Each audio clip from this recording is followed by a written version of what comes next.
Bonsoir à tous, merci beaucoup de votre présence ce soir. On est nombreux, preuve que ce projet vous intéresse fortement et je m'en réjouis. Je vais juste attendre encore 30 secondes, une minute, histoire que les derniers participants se connectent et ensuite on commence. À tout de suite.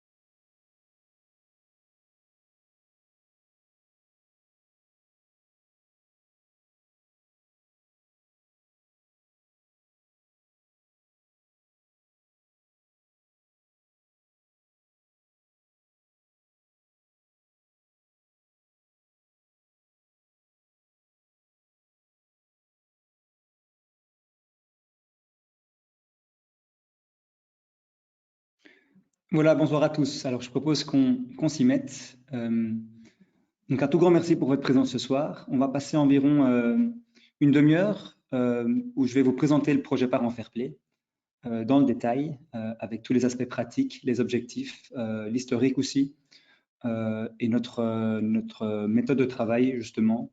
Et je vais aussi vous présenter deux collaborateurs avec qui on va travailler, qui sont Tiber Manfredini et Cédric Dans. Ce sont deux psychologues de l'ULG et qui sont présents avec nous ce soir. Et vous les entendrez en fin de présentation. Alors, on va directement passer à la table des matières de ce soir. On va passer en revue les objectifs du projet. Ensuite, je vais vous expliquer un petit peu la genèse et l'historique, comme je vous l'ai dit. Je vais vous présenter les différents acteurs du projet. Il y aura différents acteurs importants. Le rôle et les missions de ces différents acteurs. Ensuite, je vais vous présenter le déroulement d'un match avec un parent fair play, donc avant, pendant et après. Et ensuite, je vais vous présenter les outils de communication et d'accompagnement. Il y en a une série qui seront à votre disposition. Et ensuite, pour finir, je vais vous parler avec Tibère et Cédric des temps d'échange qu'on va vous proposer pour tous les parents fair play en fin de cette saison. Alors, comme d'habitude, je sais qu'il y a beaucoup de clubs présents ce soir, mais il y a aussi des parents. Donc les clubs connaissent bien la plateforme. Pour les parents, c'est peut-être un petit peu nouveau.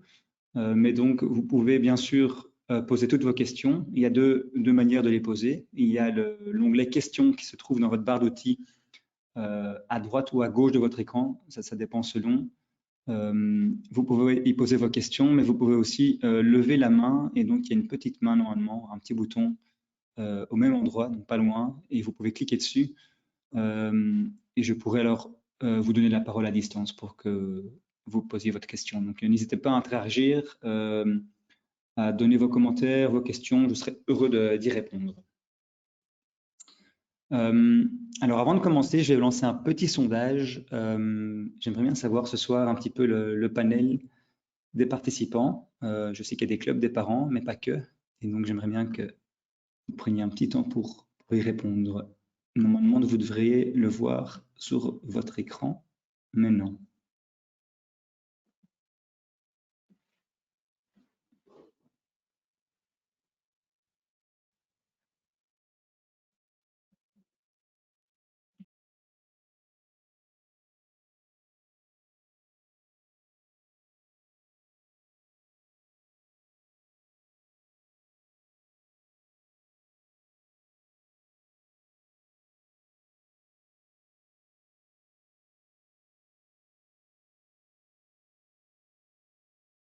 Alors, nous avons 14% de dirigeants de club. Par dirigeant, on entend bien sûr toutes les personnes qui sont impliquées dans la gestion d'un club.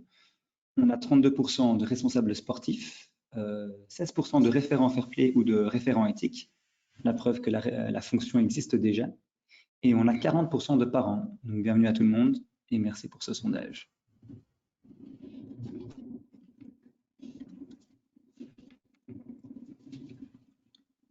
Alors, Tibère, je vois que tu es connecté. Je vais juste couper ton micro. Comme ça, il n'y a pas de bruit d'écho et on vous donne la parole en fin de séance.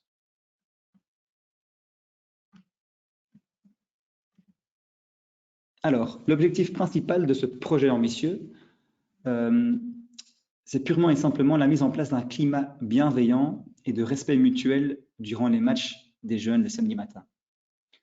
C'est notre vision pour ce projet qui colle aussi à la vision du projet qui existe dans le football, vous le verrez, je vais vous le présenter. Mais c'est notre objectif principal tout au long de l'année et des années suivantes pour ce projet Parents Fair Play. Alors, de là, on découle aussi quelques objectifs secondaires. Il y en a quelques-uns. On veut lutter contre les comportements agressifs de certains spectateurs parents au bord du terrain. On veut surtout responsabiliser les parents face à leur comportement vis-à-vis des arbitres et des coachs. Et au-delà de ça, on veut encourager les rencontres entre les parents d'une même équipe ou d'une équipe adverse. On veut également encourager l'investissement des parents dans leur club. Cet objectif est aussi important parce que les clubs qui sont présents ce soir le savent, tous les clubs en Belgique manquent de bénévoles pour faire fonctionner le club. Les parents sont un vivier de bénévoles potentiels important, bien sûr. Beaucoup de parents sont déjà investis soit dans leur club, soit dans l'équipe de leur enfant, mais ce projet doit permettre d'encourager vraiment à avoir plus de parents investis dans le club. Et on veut bien sûr la mise en place d'un environnement agréable pour tous les acteurs du bord du terrain, donc enfants, arbitres, coachs, bénévoles et parents. L'environnement est un point très important de ce projet. Vous allez le voir que la plupart des missions du Parent Fair Play se déroulent avant le match et on le verra plus tard. Alors, une question ici. Alors, je suis désolé, normalement, on est plusieurs pour gérer les webinaires. Ce soir, je suis seul, donc je dois gérer et la présentation et les questions. Et puisqu'on a déjà des questions, je voudrais juste voir que ce ne sont pas des questions importantes. C'est une personne qui n'a pas assisté au début, mais pas de souci, le webinaire est enregistré et comme d'habitude, on vous l'enverra le lendemain. Donc, la genèse de ce projet. On a fait le constat, nous en tant que fédération, mais également, on a entendu de nombreux clubs qu'il y avait vraiment des faits de violence verbale qui étaient croissants au bord des terrains et que le comportement de certains parents était devenu un réel problème que les clubs avaient parfois du mal à gérer. Il faut savoir que ce constat a été fait également il y a quelques années dans le football et la CFF, qui est l'équivalent en fait de la LFH pour le football, donc la Fédération francophone de football, a développé un projet pour responsabiliser les parents face à leur comportement au bord des terrains. Et donc ce projet s'appelait Parents Fair Play. Ce projet date de 2016, si je ne dis pas de bêtises. Et en fait, en 2020, donc il y a maintenant 2 ans, on a décidé de se joindre à ce projet et de l'adapter légèrement aux réalités du hockey, qui sont légèrement différentes. Donc, on a travaillé avec la Fédération de football, avec Thomas Châtel, qui est à l'initiative du projet. On a également travaillé avec Thibert et Cédric, donc, les 2 psychologues que je vais vous présenter en fin de séance, qui sont à la base également de ce projet et qui ont aidé Thomas Châtel et la CFF pour mettre en place concrètement ce projet dans les clubs de football. On a travaillé longuement et puis on a lancé en fait un projet pilote en février 2020, donc c'était juste avant le Covid, c'était également à la reprise du second tour. On avait 6 clubs, pardon, excusez-moi, qui étaient participants à ce projet pilote, l'Ascalon, XL, le Parc, le White Star et le Club de Agny. Malheureusement, comme vous le savez, le deuxième tour de la saison 2019-2020 n'a pas fait long feu. On a dû arrêter les compétitions après 3 journées, je pense, ou en tout cas maximum 4 journées. Donc, on n'a pas pu terminer ce projet pilote. On aurait voulu le terminer à la fin de la saison, évidemment. On a dû le stopper, mais il faut savoir qu'il y avait pour tous ces clubs, pardon, un référent Parents Fair Play par club pilote. Et au total, il y avait environ 50 Parents Fair Play qui étaient actifs durant ces 2-3 semaines de reprise avant l'arrêt des compétitions. On a dû arrêter le projet. On a hésité à le relancer plusieurs fois, mais étant donné qu'on était à chaque fois dans l'incertitude au niveau du public, autorisé ou non, ou par jauge, durant ces 2 dernières années, on a chaque fois reporté en fait le lancement du projet.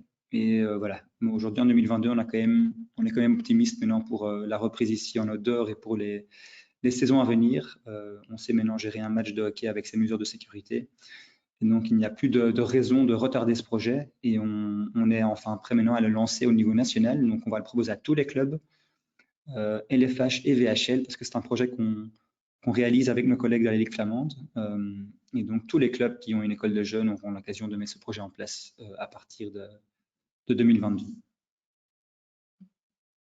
Alors, je vais vous présenter maintenant les différents acteurs de ce projet. Il y en a 4 en tout. Premièrement, la fédération, acteur très important bien sûr, c'est nous qui mettons en place et qui organisons ce projet au niveau national. Et on va soutenir individuellement chaque club qui se lance dans ce projet. On va les soutenir de plusieurs manières. On va leur donner les outils nécessaires. Donc, je vais vous le présenter plus tard, mais on a développé plusieurs outils, notamment l'outil le plus important de ce projet qui est le brassard Parents Fair Play, que chaque parent Fair Play pourra porter, qui est un brassard blanc avec le logo du projet. Mais il y a également des bâches pour chaque club participant, des bâches de sensibilisation et de communication.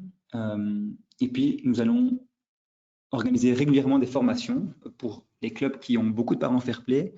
Nous pouvons donner des formations, nous pouvons aider les clubs à organiser ces formations pour donner les outils aux parents Fair Play. Et puis, on va, comme je vous l'ai dit, organiser en fin de saison et pour les saisons à venir aussi des temps d'échange entre parents Fair Play, entre parents qui veulent échanger sur les expériences qu'ils ont eues durant la saison. Ce seront des moments où tout le monde pourra s'exprimer, partager un petit peu les tensions qu'ils ont dû éventuellement gérer ou faire face. Et ensemble, alors, on va réfléchir à comment gérer ce type de situation. Et ça nous permettra, nous, en tant que fédération, au fur et à mesure que le projet avance, d'établir des stratégies tangibles et ajuster les outils qu'on met en place pour ce projet. Alors, deuxième acteur, les clubs, acteurs évidemment essentiels. On est convaincu, et notamment vu l'expérience du projet dans le football, que le projet fonctionne uniquement si le club est vraiment derrière le référent et les parents fair play. Il faut que le club soit un support organisationnel et que le club fournisse aussi les ressources nécessaires. On verra plus tard, mais il y aura plusieurs actions que les référents et les parents fair play pourront mettre en place pour accueillir les équipes. Par exemple, une table d'accueil ou un petit thermos de café, par exemple. Surtout des petites actions qui seront importantes, mais le club devra les aider au quotidien, en tout cas le samedi, pour que ce projet fonctionne réellement. Il faut réellement que le référent et les parents fair play se sentent soutenus par le club. Sinon, on a vu dans le football que c'était difficilement faisable. Alors, troisième acteur, c'est le référent parent fair play. Alors, il y a sans doute de plus en plus de clubs qui possèdent un référent fair play ou bien un référent éthique. D'ailleurs, le nouveau décret éthique va obliger dans les années à venir à ce que chaque fédération et chaque club sportif en fédération Wallonie-Bruxelles possède un référent éthique. Ce projet Parents Fair Play permet, on va dire, une introduction à ce nouveau rôle qui sera dans le futur obligatoire pour tous les clubs sportifs. Et pour ce projet-ci, le référent Parents Fair Play, c'est vraiment le metteur en scène du projet dans le club. Il est la base arrière sur laquelle peuvent compter les parents Fair Play. Ce sera la personne de contact aussi pour la fédération, et ça peut être un parent, ça peut être un autre bénévole, ça peut être une personne du comité, mais il faut qu'il y ait un référent qui puisse gérer ce projet au sein du club. Et bien sûr, les acteurs le plus important de ce projet, ce sont les parents fair play même, qui seront eux vraiment présents et actifs au bord des terrains des équipes jeunes. Ils encadrent les parents présents et veillent à assurer un climat bienveillant avant, pendant et après le match. On va passer en revue vraiment les différentes missions du parent fair play, mais je pense que déjà le terme parent fair play dit tout. Alors, il y a environ, donc, pour vous donner un petit peu un schéma plutôt pragmatique du projet, on compte sur un référent parent fair play par club, qui sera l'organisateur du projet, au moins un parent fair play par équipe jeune, qui seront considérés comme des médiateurs. Je vais définir après ce qu'on entend par médiateur. Et ensemble, donc le référent et les parents fair play, ils mettent en place un environnement accueillant pour tout le monde, les équipes à domicile et les équipes adverses. Et ensemble, prévenir les comportements agressifs sur les lignes de touche et maintenir des valeurs de fair play et de respect. Soutenir les arbitres et promouvoir la coopération entre les parents. Alors, ils sont soutenus par leur club et ils sont accompagnés par la fédération. Alors, il n'est pas obligatoire, ici en haut, il est marqué qu'il faut au moins un parent par équipe jeune. Si toutes les équipes jeunes du club n'ont pas un parent fair play, c'est pas grave. Chaque club devra organiser le projet comme il le peut, comme il le souhaite et comme il le peut. Il n'y a pas de règles, il n'y a aucune obligation. Il y a beaucoup de liberté pour les clubs, pour les référents et pour les parents fair play de prendre ce rôle en main. Il n'y a pas non plus de récompense, donc de récompense financière ou autre si un club met en place ce projet. mais c'est ensemble, nous, la fédération et les clubs participants qui devront travailler au quotidien pour améliorer en fait l'environnement et le climat des matchs des jeunes. Mais il n'y a pas vraiment d'obligation, de règlement par rapport à ce projet, mais on laisse la liberté au club, aux référents et aux parents de mettre ce projet en place et d'agir au bord des terrains un petit peu comme ils le souhaitent. Alors, concrètement, le référent parent fair play, ici c'est, on va dire, un job description, mais de nouveau, ce n'est pas exhaustif. Chaque référent va être différent de club en club. Mais ce sont quelques conseils qu'on vous donne, quelques guidelines. Donc, le référent, c'est un metteur en scène, comme on l'a déjà dit. Il peut également être un recruteur, donc il peut recruter des parents fair play dans chaque équipe jeune du club ou dans la plupart des équipes jeunes ou un maximum d'équipes jeunes du club. C'est la base arrière des parents fair play du club. Donc, la personne chez qui les parents fair play peuvent se référer, peuvent échanger, peuvent demander des informations pratiques, du matériel s'ils l'ont perdu ou donné à quelqu'un d'autre. Donc, c'est vraiment la personne référente de ce projet. Mais il faut savoir que le référent parent fair play, par exemple dans le football, c'est pas lui qui intervenait directement durant les matchs des jeunes. Mais par contre, idéalement, il peut être présent le samedi matin, tourner entre les différents terrains et le clubhouse. Et puis ensuite, le parent fair play, on le définit comme un conciliateur et un modérateur au bord du terrain. Mais c'est très important, ce sont des conseils par expérience du football que Cédric et Thibert nous ont donné, c'est que la plupart des missions du parent fair play se déroulent avant le match. Donc, le parent fair play n'est pas un délégué de terrain, n'est pas un arbitre, n'est pas un steward. Il n'apparaît pas sur la feuille de match, c'est important. Il n'a pas un rôle disciplinaire, il a vraiment un rôle de prévention. Et dans cette optique-là, en fait, la plupart des missions du parent fair play interviennent avant le début du match, c'est-à-dire par l'accueil de l'équipe adverse, par la mise en place de certaines initiatives comme offrir un petit café chaud pour les matchs en hiver, être positif et souriant pendant la rencontre, avant la rencontre. Et tout ça, ça va contribuer à mettre en place un cadre de respect mutuel entre tous les parents. Et on ne demande pas, ça c'est important, on ne demande pas aux parents fair play de gérer vraiment un incident. Si un incident, une grosse tension par exemple qui peut arriver entre un parent et un arbitre ou un coach, il n'y a pas d'obligation en tout cas aux parents fair play d'aller s'entreposer entre les personnes qui se disputent. Il peut le faire si il ou elle peut le faire si elle s'en sent capable, mais ce n'est pas vraiment une obligation. Par contre, il peut essayer de désamorcer les embryons de conflit. Quand il sent que la tension monte légèrement, le parent fair play peut essayer vraiment d'adoucir l'atmosphère autour du match. Et donc, par ce biais-là, il va vraiment soulager l'arbitre et les coachs de la pression des spectateurs qui parfois peuvent être très, très pesantes pour les joueurs, pour les jeunes, pour le coach et pour les arbitres. Alors, également, ce rôle peut être partagé entre plusieurs parents de la même équipe. Donc, ce n'est pas nécessairement le même parent qui doit porter le brassard tous les samedis. Le brassard peut être partagé entre, idéalement, en fait, tous les parents d'équipe. Chaque samedi, un parent différent peut être le parent fair play. Donc, de nouveau, à ce niveau-là, il n'y a pas de règle. Ce n'est pas un rôle défini à une personne, hein, comme par exemple le manager de l'équipe. Ce rôle peut vraiment être partagé entre tous les parents d'une équipe jeune. Ça, ce serait, à nos yeux, l'idéal.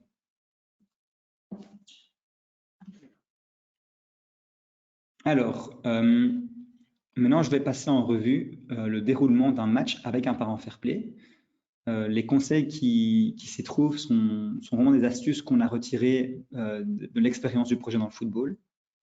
Et donc, comme vous pouvez le voir, la plupart des missions se déroulent avant le match. On insiste vraiment sur l'accueil de l'équipe adverse. On peut par exemple leur indiquer le terrain du match. Cette simple action permet de se sentir accueilli et guidé, et vous verrez, ça permet vraiment de déjà mettre un climat qui est très positif et très accueillant. Le parent fair play est disponible aussi pour les questions des parents des équipes adverses, pour savoir où se trouve le vestiaire, le clubhouse, les toilettes, voilà, plusieurs choses ainsi. Et alors, un point important, mais de nouveau, ce n'est pas une obligation, c'est un conseil. ce qu'on va faire pour tous les parents fair play qui s'inscrivent au projet, on va leur donner 2 brassards. Un pour lui et un pour un parent qui pourra essayer de recruter dans l'équipe adverse. Donc, avant le match, on conseille en fait aux parents fair play d'aller trouver les parents de l'équipe adverse, de leur expliquer le projet et de demander s'il y a un des parents de l'équipe adverse qui est intéressé pour prendre ce rôle avec lui durant le match. Comme ça, il y aura 2 parents fair play par match, un de l'équipe accueillante et un de l'équipe visiteuse. Et à 2, ces 2 parents pourront alors prendre ce rôle pour le match en question. À 2, ils pourront placer les parents aussi avant le match au bord du terrain. Et petit conseil aussi, le plus loin possible du banc de touche des coachs. Et à 2, ils mettront donc en place un climat positif et bienveillant. Alors, pendant le match, de nouveau, ce sont des conseils. Donc, avoir une attitude souriante et positive durant tout le match. Et également, si les parents s'en sentent capables, ils peuvent être du coup vraiment les modérateurs et le conciliateur des embryons de conflit ou des conflits et être le relais des arbitres auprès des parents qui se trouvent au bord du terrain. Et alors, après le match, si le parent fair play a réussi à recruter vraiment un parent dans l'équipe adverse, nous, ce qu'on aimerait bien, c'est qu'il invite le parent fair play recruté de l'équipe adverse à s'inscrire au projet, s'il est intéressé, grâce à un QR code qui se trouvera sur la bâche que chaque club participant recevra. Et je vais vous présenter la bâche plus tard, mais sur cette bâche, il y a un QR code. En scannant ce QR code, vous arriverez sur la fiche d'inscription du projet où le parent fair play qui a été recruté pour ce match-là peut s'inscrire s'il le souhaite. Et alors, bien sûr, récupérer le brassard de ce parent-là, parce que ce n'est pas un brassard que vous donnez à ce parent qui sera recruté pour que lui prenne ce rôle en main. C'est un brassard que vous récupérez constamment pour faire la même action à chaque match. Et si le parent que vous avez réussi à recruter est intéressé au projet et qui s'inscrit via le QR code, on prendra contact avec lui pour lui fournir le matériel nécessaire. Donc, bien sûr, c'est important de récupérer ce brassard. Comme ça, vous avez constamment 2 brassards au bord des terrains. Alors, on passe aux outils de communication. Bien sûr, le brassard. Donc, comme je viens de vous expliquer, chaque parent recevra 2 brassards, un pour lui et un pour un parent fair play qui aura réussi éventuellement à recruter dans l'équipe adverse. Et grâce au brassard, les parents fair play sont reconnaissables au bord de terrain. Voici à quoi ressemble le brassard. C'est on va dire un bête brassard comme les capitaines des équipes portent, qui se met autour du bras, assez large pour qu'il se mette au-dessus de la veste ou bien simplement au-dessus d'un pull ou d'un t-shirt. Il est de couleur blanche avec le logo du fair play. On a décidé de ne pas le mettre une couleur orange ou rouge pour pas faire policier, parce que, comme vous savez, maintenant, c'est pas un rôle disciplinaire, c'est vraiment un rôle de prévention. Et on s'est dit que le blanc, c'était une couleur plus légère à ce niveau-là.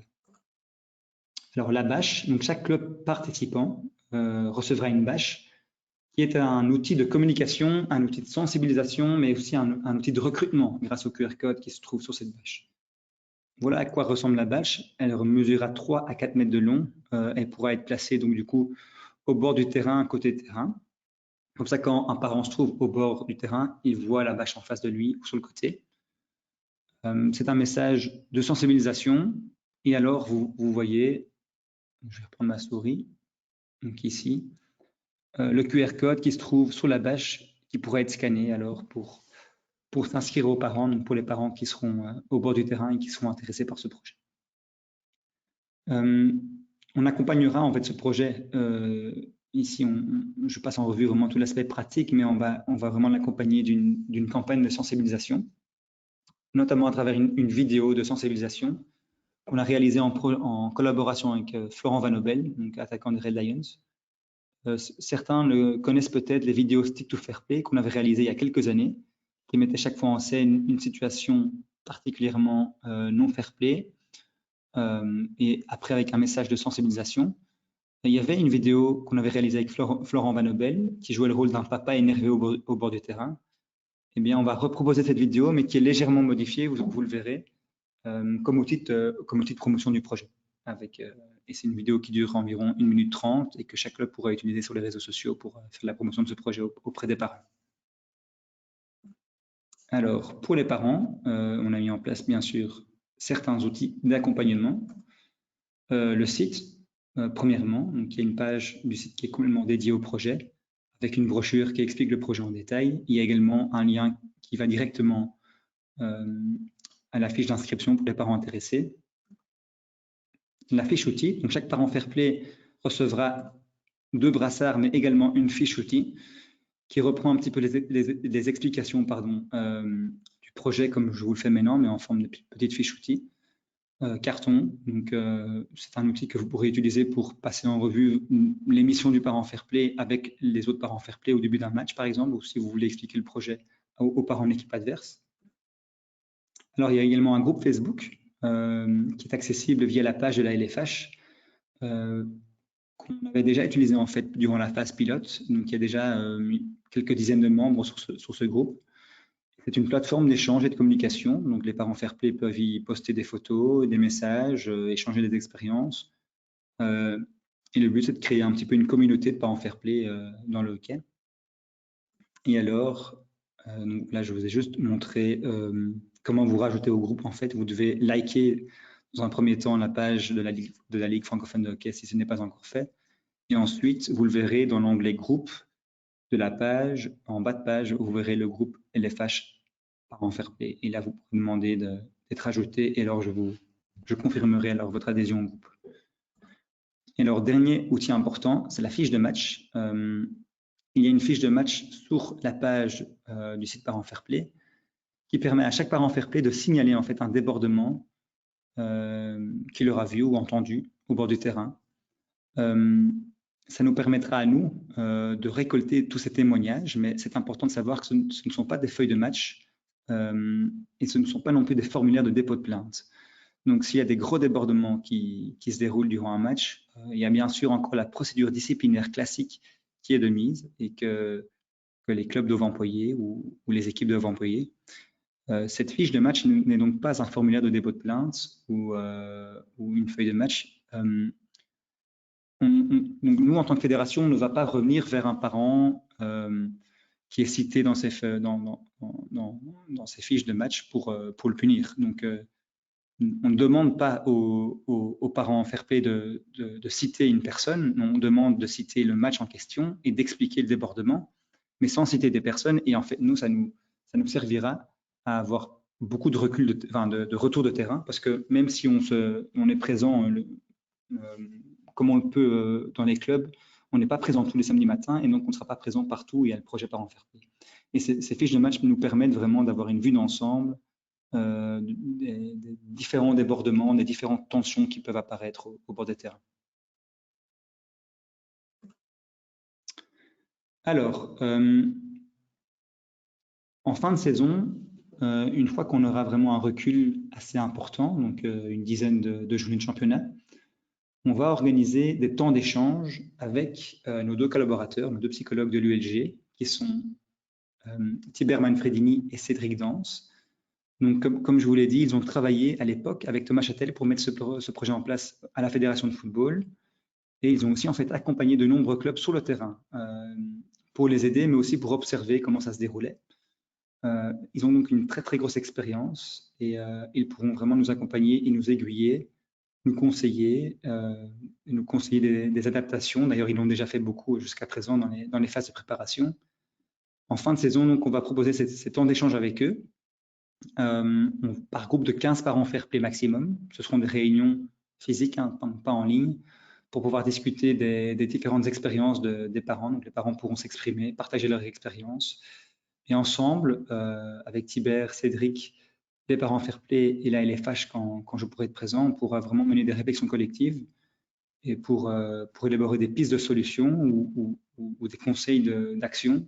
Et pour nous, ce sera aussi important d'avoir vraiment des retours concrets avec Tibert et Cédric dans le groupe pour échanger à ce niveau-là. Tibert et Cédric, je propose qui sont connectés ce soir, que vous vous présentiez et que vous présentiez légèrement la méthode de travail que vous allez utiliser pour ces temps d'échange. Donc, je vous laisse la parole.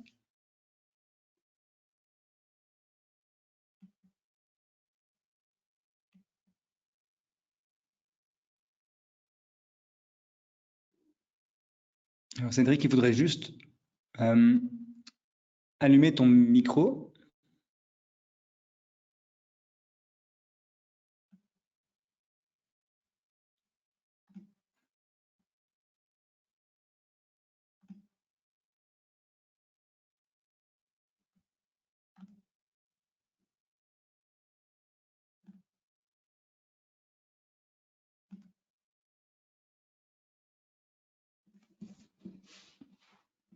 Cédric, je vois que ton micro est toujours fermé, mais normalement, tu peux l'allumer de ton côté.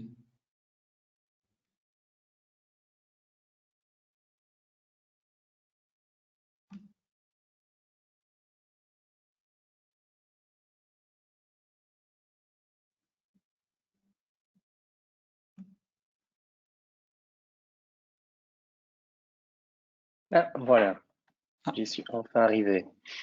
pas de souci. Bonsoir Cédric. Bonsoir. Euh, et du coup, Christophe, sur quoi est-ce que tu souhaiterais sur quelle dimension tu souhaiterais qu'on se présente? Idéalement, vous pouvez vous présenter sur le projet dans le football, ce que vous avez déjà fait en fait, comment vous avez travaillé à l'époque de l'implémentation de ce projet dans le football, Mhm, euh, mhm. et puis également comment est-ce que vous voyez les temps d'échange qu'on va organiser d'ici la fin de saison, euh, D'accord. en fonction de ce que vous avez déjà fait dans le football aussi à ce niveau-là. Ok. Et peut-être aussi, oui, vous pouvez donner quelques astuces, quelques petits trucs aussi pour les parents fair play. J'en ai déjà cité quelques-uns, mais donc si vous avez quelques conseils pratiques, vous pouvez toujours les donner. Ok. Euh, je parle en étroite collaboration avec Tibère, que vous voyez à l'image et qui vous fait un petit coucou. Peut-être ce que je peux dire moi de l'expérience du football, c'est que on avait énormément insisté sur le fait que le fair play était une résultante, en quelque sorte. Et donc, euh, on- et non pas une logique Robocop. Et c'est un terme cher à Tibère, et donc je lui laisserai le soin de le développer s'il le souhaite. Mais en tout cas, l'idée, c'était de dire que il fallait pas qu'on. Au début, en fait, on a beaucoup assimilé fair play et gestion de conflit. Et on nous a dit, il faut qu'on ait des personnes autour du terrain qui soient capables de gérer des conflits. Et ça a toujours été quelque chose qui nous a beaucoup questionné avec Tibère parce qu'on sait que gérer un conflit, ce n'est jamais simple. En tout cas, du moment où le conflit est avéré, a éclaté et que des tensions, voire de la violence est là. Et gérer l'agressivité, ce n'est certainement pas gérer des relations interpersonnelles fructueuses, initialement en tout cas. Et donc, avec Tibère, on a souvent pris le même angle d'attaque qui est le suivant. Euh, Si je fais référence à d'autres situations que le milieu du sport, il n'est pas rare que je reçoive des personnes qui me disent « Je voudrais bien animer une réunion, mais je suis très timide. Pouvez-vous travailler sur ma timidité ?» Budget temps, 3 heures. Comprenez vite que je travaille jamais sur la timidité de quelqu'un en 3 heures. Ça n'a pas d'intérêt. Par contre, réfléchir avec lui sur qu'est-ce qu'il va mettre en place dans sa réunion pour que quelque part sa timidité soit prise en charge aussi au travers de l'environnement et qu'à la limite ça devienne du coup une force, ça intéressant. Donc comment est-ce qu'il va structurer les choses, comment est-ce qu'il va préparer son local, réfléchir à des stratégies d'animation qui font que même si c'est un grand timide, il peut pour autant animer sa réunion. C'est exactement la même chose avec des logiques de parents fair play. Toute la question, c'est qu'est-ce qui peut être mis en place pour que, quelles que soient quelque part les ressources, j'ai presque envie de dire, à l'intérieur de la personne, quoi, ses capacités initiales à bien communiquer, à bien gérer des relations, etc., puissent être aussi largement aidées par l'environnement qu'elle crée. Et donc, c'est pour ça qu'on avait mis en place toute une série de réflexions liées aux parents fair play, singulièrement sur qu'est-ce qui peut être mis en place. Tu en as parlé, hein, Christophe, les tables d'accueil, les logiques de guide au travers du club, où est-ce qu'on va positionner les supporters, comment est-ce qu'on va effectivement montrer qu'on est content d'accueillir l'équipe qui débarque, etc. Tout ça, ce sont une série de comportements. Et une fois que tout ça a eu lieu, l'idée, c'était de permettre effectivement à des parents et des référents fair play de pouvoir discuter ensemble de leurs expériences, en disant que quelque part, nous, on n'a pas forcément plus la réponse que des personnes qui sont au quotidien dans leur club, ou en tout cas de manière hebdomadaire. Mais par contre, quand on commence à réfléchir ensemble avec plusieurs parents fair play et dans le meilleur des cas avec des référents Vivons Sport sur que s'est-il passé, qu'est-ce qu'on a mis en place, en quoi ça a été un succès, qu'est-ce qu'on peut apprendre de cette réussite-là, On commence à avoir un échange intéressant. Et dans ce cas-là, le rôle de Tibère et le mien, c'était surtout de stimuler cet échange-là et de permettre parfois d'identifier des choses qu'on n'identifie pas toujours si on est tout seul. Il y a plein de trucs qu'on fait super bien, mais on ne le sait pas. Et donc, l'enjeu de ces échanges, c'était ça, c'est-à-dire, mais quand vous êtes en train de dire que vous avez accueilli les autres, mais que tout de suite, vous avez repéré qu'il y avait quelqu'un qui avait l'air un peu plus froid, et vous êtes allé près de lui, c'est ça que vous avez dit? Oui, oui, c'est ça que j'ai dit. Tiens, qu'est-ce qui fait que vous êtes allé près de lui? Je sais pas, je le sentais comme ça. Mais c'est intéressant, ça. Est-ce que d'autres ont déjà fait ce genre de démarche-là? Ah oui, oui, moi aussi, je m'y suis déjà pris comme ça. Et hop, on est en train d'apprendre quelque chose ensemble. Il semblerait que le rapprochement physique, le simple rapprochement physique et chaleureux vers quelqu'un contribue déjà à diminuer le caractère ou le climat en tout cas euh, de tension qui aurait pu éventuellement exister si on avait laissé passer.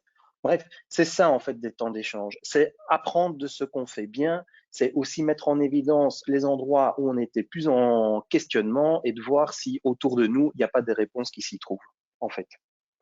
Voilà, si je devais dire en 2, 3 mots ce qu'on a essayé de mettre en place avec les parents fair play dans le milieu du football, voilà ce que j'en dirais en très grand, dans un très large scope. Mais Tibère, j'imagine, va affiner et compléter ce que je viens de dire. Tibère, la balle au bon.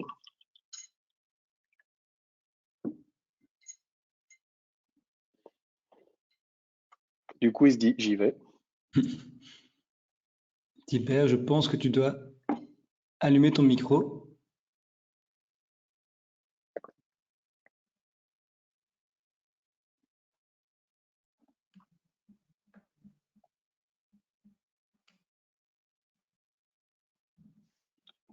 Il n'y parvient pas, de ce que je comprends. Ouais, je vais voir si c'est pas bloqué. Voilà, Tibère, je pense que ton micro est allumé. C'est moi qui l'avais Ok. coupé par erreur à distance.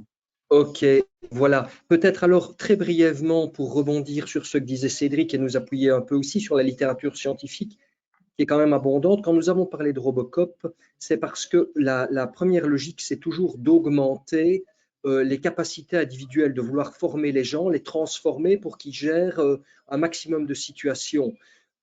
S'il suffisait de se reposer sur des individualités, évidemment, au football, ce ne serait pas l'Union Saint-Gilloise qui serait en tête de la D1. Et donc, ici, notre idée à nous, c'est que lorsque l'on forme quelqu'un ou qu'on le surforme à traiter des situations dont nous savons, comme Cédric l'a dit, qu'elles sont complexes, les situations conflictuelles, si d'aventure il se met à gérer ce genre de situation et qu'il n'y arrive pas, le problème qui en découle est double. C'est que non seulement la personne n'a pas pu gérer la situation, mais en plus, elle peut se victimiser, et c'est ce qu'on remarque dans l'expérience, mais aussi dans la littérature, de ne pas y être arrivée, et parfois même voir porter sur elle un regard qui n'est pas porteur. Elle aurait dû y arriver. L'arbitre aurait dû réussir à gérer le match. L'entraîneur aurait dû réussir à calmer son équipe, etc., etc. Donc, lorsque l'on forme les gens, parfois, à gérer des situations complexes, plutôt que de s'appuyer sur le contexte, sur les ressources, sur le collectif, eh bien, on crée les conditions de l'impossibilité de régler le problème et parfois même, en plus, la douleur pour celui qui aurait été supposé gérer les choses, de n'y être pas arrivé et de s'en vouloir, ou de voir même les autres lui en vouloir de n'y être pas arrivé. Donc, on n'a pas du tout choisi cette optique-là. Et n'oubliez pas vous-même que dans une réunion, vous ne gardez par exemple pas toute l'information en tête. Vous vous servez des outils, vous vous servez de vos collègues, des autres, on articule l'info à plusieurs, on utilise des flipcharts. Ce sont tous des moyens de distribuer l'intelligence et de distribuer la compétence qui augmentent les probabilités d'atteindre les objectifs tout en diminuant la pression exercée sur les individus. Or, nous pensons que dans la société actuelle, il y a suffisamment de pression à tout niveau sur les enfants, sur les adolescents, sur les adultes, sur les entraîneurs, sur les arbitres, sur les encadrants. Et notre optique à nous, c'est toujours de rendre l'action facile en diminuant le plus possible la pression, en devant le moins possible changer les gens, en leur demandant d'être le plus proche possible de ce qui sont au naturel et spontanément, simplement en amenant via le collectif, via des moyens, via des outils, quelques supports qui leur permettent de pouvoir donner le meilleur de ce qu'ils sont. Voilà un peu l'idée qui est la nôtre.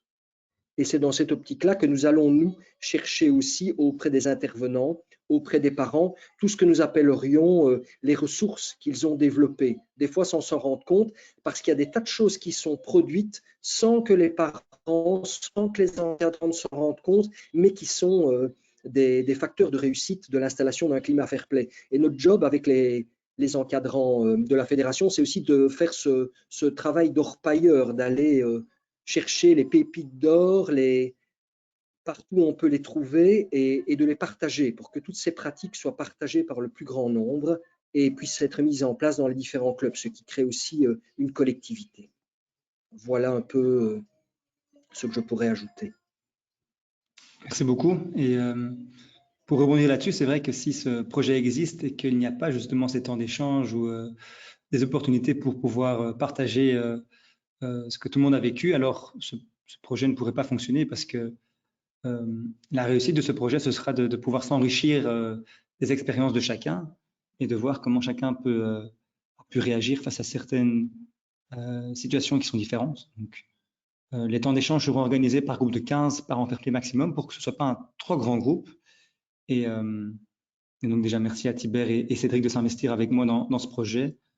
Et concrètement, on vous communiquera les dates de ces temps d'échange plus tard parce que ce n'est pas encore fixé. Déjà, on verra un petit peu la situation sanitaire au mois d'avril et de mai parce qu'on va organiser ça vraiment en fin de saison, donc plutôt au mois de mai. Mais on espère vraiment pouvoir les réaliser de manière physique parce que ça amène quand même beaucoup plus d'échanges concrets. Et pour aussi rebondir, Tibert, sur ce que tu disais par rapport à l'Union Saint-Gilloise, et bon, je suis bruxellois, je me suis rendu plusieurs fois dans ce stade ces 2 dernières années, et c'est frappant l'ambiance ultra fair-play qui règne, et ça, je pense que c'est un bon exemple parce que, par exemple, durant ces matchs, s'il y a des remarques qui ne sont pas fair-play envers l'arbitre ou envers l'équipe adverse ou les supporters adverses qui sont dites par certains supporters, ils sont directement en fait grondés par d'autres supporters qui sont peut-être parfois plus les anciens et qui veulent vraiment garantir une ambiance qui est très fair-play. Et c'est vrai que dans cette équipe, dans ce stade, c'est particulier comme ambiance parce qu'il y a des familles, il y a beaucoup de femmes, d'hommes, d'enfants qui partagent un match de foot là-bas à l'Union Saint-Gilloise, et c'est très particulier comme ambiance et qui est entre autres dû justement à cet effet de masse de personnes qui veulent vraiment garder un esprit bienveillant et fair-play. Et voilà, c'est un parfait exemple en fait. Je vais terminer par une réflexion qui vient aussi justement du fruit de nombreuses réunions avec Tibert et Cédric. C'est que les émotions et les tensions sont des choses normales dans un match de sport. Un match, c'est une combinaison d'émotions diverses et c'est normal que des tensions apparaissent. Elles existeront toujours dans n'importe quelle compétition sportive, et donc le hockey aussi. Donc, l'objectif de ce projet, c'est pas d'éliminer les tensions, c'est important. C'est pas vraiment, ce serait trop ambitieux. Par contre, on veut essayer de prévenir un maximum et de contrôler certaines tensions pour qu'elles ne gâchent pas l'ambiance générale d'un match. Un climat bienveillant et agréable est important pour que les enfants puissent progresser dans un environnement de qualité. Donc, on réinsiste vraiment sur l'environnement qui doit être accueillant et qui facilite vraiment les comportements bienveillants. Par rapport à toutes les petites astuces qu'on vous a dites ce soir, la plupart des missions donc, se déroulent vraiment avant le début du match pour qu'un match se passe bien. Concrètement, le projet, on va le lancer donc, au début du second tour, donc maintenant le samedi 12 février. Et donc chaque club présent ce soir ou chaque club en général qui est intéressé par ce projet peut me contacter et on va vous aider à leur mettre en place le projet par club, donc individuellement dans votre club. Je reprendrai alors contact avec vous pour voir comment on peut faire.